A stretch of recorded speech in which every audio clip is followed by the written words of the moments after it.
Kadang-kadang mereka tambah beringas kalau ngelihat yang sendirian. Ini juga trik mereka. Pasukan netizen plus 62, dia share. Akhirnya apa? Orang-orang yang tadinya nggak sadar, istilahnya katak dalam tempurung, ini katak udah mulai ngelihat cahaya nih. Wah, nggak kafir dari mana? Akhirnya dipelajari, akhirnya keluar. Termasuk yang mau membunuh saya. Itu sudah tobat. Pengurus penerobos daerah di Riau, tingkat daerah, itu mau bunuh saya. Begitu dengar berita-berita YouTube yang di share-share itu, malah tobat dia, keluar dari LDI. Alhamdulillah. Dan bisa jadi dengan bantuan teman-teman wartawan, media, bantuan teman-teman netizen, doanya umat Islam, informasi berharga ini bisa terus meluas, banyak yang diselamatkan Allah. Itu yang pertama ya. Nah, tips dari kami ini untuk Marsanda. Ya, untuk Marsanda dan semua yang dipersekusi, karena bukan cuma Marsanda nih. Buat Marsanda juga tentunya ya, buat yang lain secara umum. Pertama, cari solusi segera dari dampak konfliknya dengan keluarga. Misalnya nih, butuh makin sujudnya lebih lama dan menangis kepada Allah, karena yang lain tuh kayak nggak ngerti gitu kondisi kita. Orang-orang banyak yang menyangka, yang bener kayak gitu. Kok lu mau sih udah masuk aliran kayak gitu? Terus saya bilang gini, gue dari baik loh, gimana gue nggak bisa milih? Emang separah itu? Iya. Aneh emang. Kok nggak dibubarin? Nah, ini juga pertanyaan yang bagus. Ya. Termasuk pertanyaan saya kepada pemerintah, pejabat, penguasa, Jaksa Agung, MUI, ormas-ormas Islam. Kok dibiarin? Itu pertanyaan bukan cuma saya yang nanya nanti.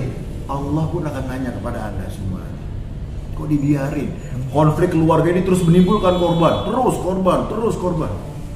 Jadi yang pertama, segera cari solusi. Yang pertama, solusi langit. Lama-lamalah sujud dan menangis kepada Allah. Itu yang pertama. Kedua, segera cari teman curhat. Kadang-kadang kita butuh orang kan, kita manusia kan, kita nggak bisa hidup sendirian. Kita butuh teman untuk menyemangati.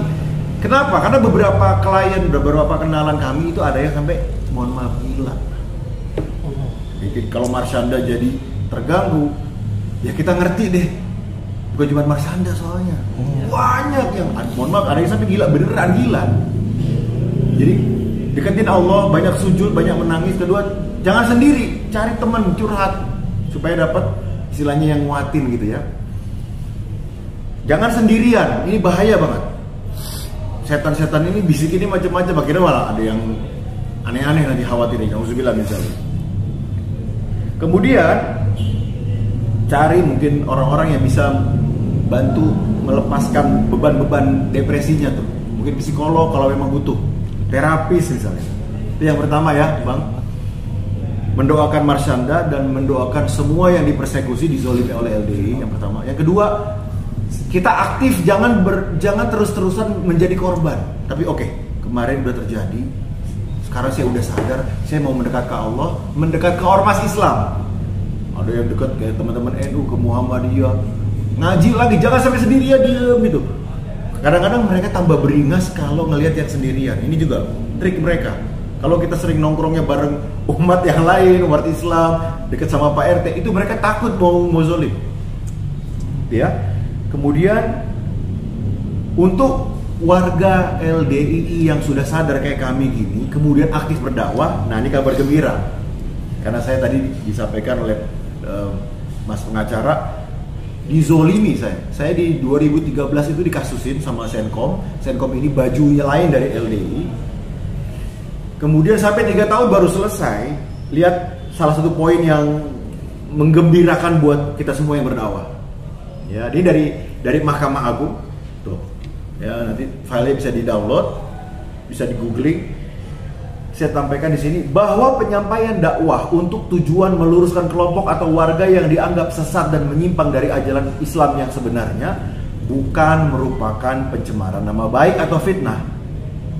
Sebab apa yang kata-kata atau kalimat yang disampaikan merupakan kebenaran atau fakta. Nah, saya mengajak yang udah ngerti, silakan share, silakan dakwah, ajak sebanyak-banyak orang keluar dari LDI Islam Jamaah. Yang masih di luar jangan diizinkan masuk, istilahnya dijaga. Kenapa? Karena menjaganya itu bukan merupakan fitnah, bukan juga merupakan pencemaran nama baik.